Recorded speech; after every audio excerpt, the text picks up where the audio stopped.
Hey everyone, it's your Peacekeeper coming at you with an epic battle replay on the new Tier 8 French Battleship Richelieu. And Richelieu is, as some people would say, Dunkerque all grown up.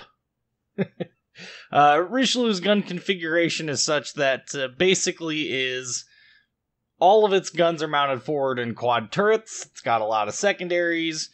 But the ship has a lot of really fun aspects to it. For one, we have speed boost, and that speed boost is, well, it makes for some interesting play styles because you can speed up and slow down all sorts of quickliness, and we'll talk a little bit more about this as we talk about the map. The map is the Atlantic, and, well, this isn't my favorite map in the whole wide world. Generally speaking, this map devolves into kind of a mess between A and B, and as I'm sure you guys are well aware, this isn't going to be any different, but overall tactics on this map, I would strongly encourage people to consider. I'm going to call it a counterflow situation or option. And what I mean by that is that when the enemy is headed, let's say the enemy is headed towards BC, a little bit of a boop there, Kurt Krieger, but let's say the enemy is headed towards BC. To get the counterflow to that, you have to go AB. And what this does is it opens up the broadside of all of the enemy ships for you to actually engage at the most opportune angle. And there's a lot of things that can be said about that. It certainly allows you to maximize your damage potential, but sometimes that can be really hard to really anticipate, and on some maps it's not even possible. Like, for instance, Two Brothers, it's extremely difficult to get a counterflow going, but on a map like the Atlantic, it's entirely possible to not only get a counterflow going, but to take full advantage of it, because you have the ability to engage ships at any angle from just about anywhere on the map. The only question is whether or not you have the line of sight for it. And so we've got ourselves a Shimakaze and a Gearing here, which throughout this match do a fantastic job of spotting. So we finally got our first target out. Look at this dispersion on Richelieu. Of course, if you haven't seen it, the firing range is 25.3 kilometers, and right off the bat, 18,207 damage, just gone. These 15-inch naval rifles are potent. They have a lot of muzzle velocity for a 15-inch gun, very flat arcs, and reasonably good dispersion. And you can see here how we've set up this counterflow to really work it, work the enemy team here. The nice part about this ship, though, is that we can remain bow on to most of our pressing threats while bringing all of our guns to bear. And there's another 5,000 damage taken off of that North Carolina there.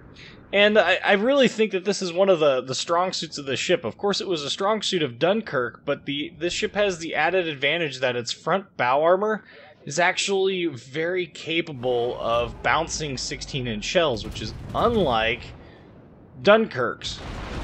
And I think overall armor protection is actually really quite good here. And there's another 5,000 some odd damage off of that North Carolina. And we're still working this counterflow, but the number of targets is really starting to disappear. And we haven't seen a large portion of the enemy fleet yet. So now at this point it's a matter of looking for targets that we can engage. And look at what shows up here. Yoi Yang. Don't know that we're going to get those hits, because I think he's going to get... yeah. One of the things about destroyers is you often have to lead them way more than you would normally lead them because of their ability to speed up and slow down quickly, which, interestingly enough, is shared with Richelieu. But Richelieu as a battleship is quite good. I'm legitimately surprised that this ship manages to have this level of play style, if for no other reason than because, well, the ship has a lot of strengths, and I don't know that Wargaming necessarily anticipated it having these strengths. The accuracy on the ship, while not like US battleship levels of accurate, is plenty accurate for, you know, longer range engagements. That 25.3 kilometers, if you're used to shooting at those longer ranges, that 25.3 kilometer range will allow you to do some pretty awesome things. So we're just backing up here. I'm sure somebody's going in the comments is going to make the joke about the typical French reversing and retreating. Now, one thing that is very difficult, I think, was difficult for me to get used to, was the guns and the amount of lead that you need on these. Like Roma, the ship's guns have, you know, pretty fast muzzle velocity, and I found myself over-leading most targets. Now, you saw me completely whiff and miss this Henri, and that that was also somewhat anticipated. Yeah, he's starting to move away, but probably should have a little bit more lead than that. Yeah, well, I think Mr. Henri is going to get away from us here. No, we need a little bit more lead. But when it comes to shooting at battleships, you saw me leading that the North Carolina there at just a really, really, you know, slight. I think it was 5 to 7.5, which is really, especially if you're used to US guns, that's a really, really, really short lead.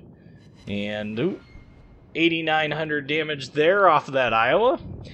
And you can see, you know, we've got, like I said, we've got plenty of usable accuracy, especially at these longer ranges, to where we can really do a lot of things. And of course, we're sitting behind an island in relative peace compared to what the rest of the team is enduring currently.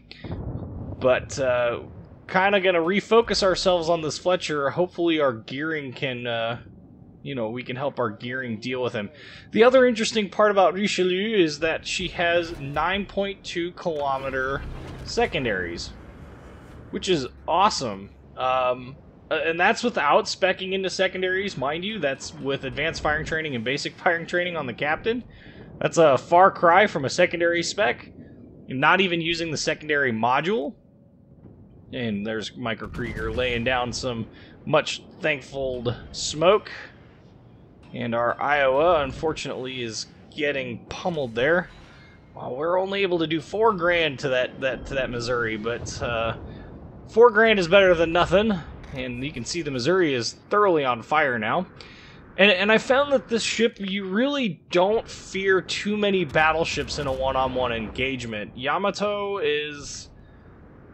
that's one ship that I do legitimately fear all the time. And the reason for that is because Yamato still has the ability to lull pen you through the nose. And, you know, that's one of those skills.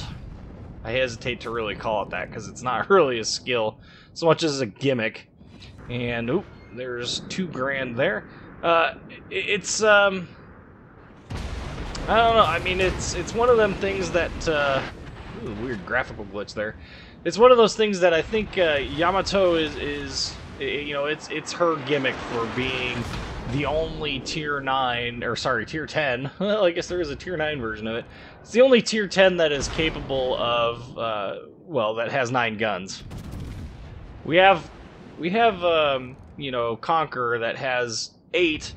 However, Conqueror's shtick is definitely in the 12-gun configuration. Okay, so there's another 5 grand taken off of him. And we're at this point we're kiting, and this is really not one of the strong suits of this ship. Our team is kind of falling apart a little bit, but we need to make some plays. Now we have a Margis, Domskoy, Henri. All of those ships are over here, headed towards A. We have a bunch of destroyers and stuff in B, capping it. And I was thinking to myself at this point in time, man, I've not really done much. I really haven't. We should probably get into this engagement a little bit more aggressive than we currently are. So we're gonna come over here and we're gonna see if we can't maybe get ourselves, you know, some hits off on the Henri or Domskoy or Amagi, and we're gonna force them to split their attention between. Wow, I just realized that we had a ship get team killed. We're gonna split ourselves. We're gonna force them to split themselves based upon my location. And for an epic battle replay, we've got a long time before we've actually added anything interesting. I mean, we haven't even gotten a kill in yet. 48,486 damage, no kills. Secondaries haven't even come into play yet. Like, what is this battle? How is this an epic battle replay? Oh, but wait, there's more. So one of the advantages to being in a division is that we do have access to communications, and at this point I am with Microkrieger and Chakotay, former Moon Puma, and there's a Citadel on the Amagi for 20,000 damage. So here we are getting some crazy damage numbers coming in, and we're still not done yet. So destroyer-wise, it looks like all of their destroyers are up north, which means that we can be pretty aggressive in pushing this Henri at A. Now we do have to pay attention to whether or not this Henri launches torpedoes at us early or late in this fight, but ultimately it's actually going to end up being a fairly interesting battle. So Henri bounces 2 of my shells, but does not bounce all of them. And now the secondaries are getting into play. The downside to this configuration and Dunkerque's configuration is that the secondaries really don't get into this fight very easily. You really have to be pushing away from ships, or okay. So this is the turn that I thought he was going to make. So, well, that actually hurt. Whatever that was. We're going to aim high. And the reason why we aimed high is so we could bounce all of those shells, apparently. Now we're turning in. Ooh, good hit by the North Carolina. Secondaries missing at point-blank range. Was really expecting torpedoes. So we're turning in. We got our speed boost on. Okay. And he gets taken out before the torpedoes get launched. Whew. Boy, isn't that fortunate. Well, what's even better is this Amagi is turning broadside, and we just happened to catch him. 10,491 damage. We're up to 90,000. And quick thanks for the save there on the North Carolina. The North Carolina is mopping up doing some pretty good work here. So we're up to 90,000, and this really isn't that unusual of a match for this ship. It really isn't. You can accomplish this quite frequently. So Domskoy is exposing himself quite well. Well, and 10,687 damage to him too. Unfortunately, not able to get the Citadel or the kill. Had we, it would have been very interesting. Meanwhile, Chakotay and Krieger are off doing... I don't know what they're doing. Apparently they were rubbing. Rubbing is racing for them. So once again, shot out on the Domskoy. Almost out of hit points ourselves, but our secondaries have finally brought themselves into this fight. We got our heal up, so let's get that rolling. 105,377 damage, and now the secondaries are going full bore at both sides. Mr. Domskoy's torpedoes do go 8 kilometers, so that is something that we need to be careful with. We definitely don't want to expose too much, and there's the kill. So now we have ourselves an Iowa, and we are up to 109,722 damage. So far, really good game, all things considered. There's his torpedoes, and that was the speed boost playing into that, through and through. So now we have an Iowa that is sailing broadside, and this is the folly of some Iowa players. But there's a Citadel for you. 21,000 damage in that Citadel. And the secondaries doing some work. Okay, so he's down to 9,000 hit points, and the secondaries are going crazy. we're able to bounce so much of his shells because of the front bow armor being what it is. Look at that. Nothing but bounces. And another salvo to finish him off with yet another citadel. Whew. So, now we've got two choices left on what to engage, a Hindenburg or a Yoyang. Well, why not? We only live once, right? And at this point, we're definitely... we're engaging ships at a pretty good clip here. So we're just going to keep on pushing, and especially since they are going to lose here pretty soon. So we got a salvo out on the Hindenburg, and because I fired, I'm going to go ahead and turn right away. Really concerned about the possibility of the Yoyang launching torpedoes. Here you can see me selecting the secondaries on them, not because it really matters. I don't have manual fire control for the secondaries, but... oh, and the battle ends. Dang. There was a potential for more damage there. So Richelieu has been really fun, and a lot of it very interesting to me. You've probably seen it a couple times in the live streams since the French battleships have come to live. I love this ship. It's great. It is really good at pushing fronts like crazy. 1,991 base XP.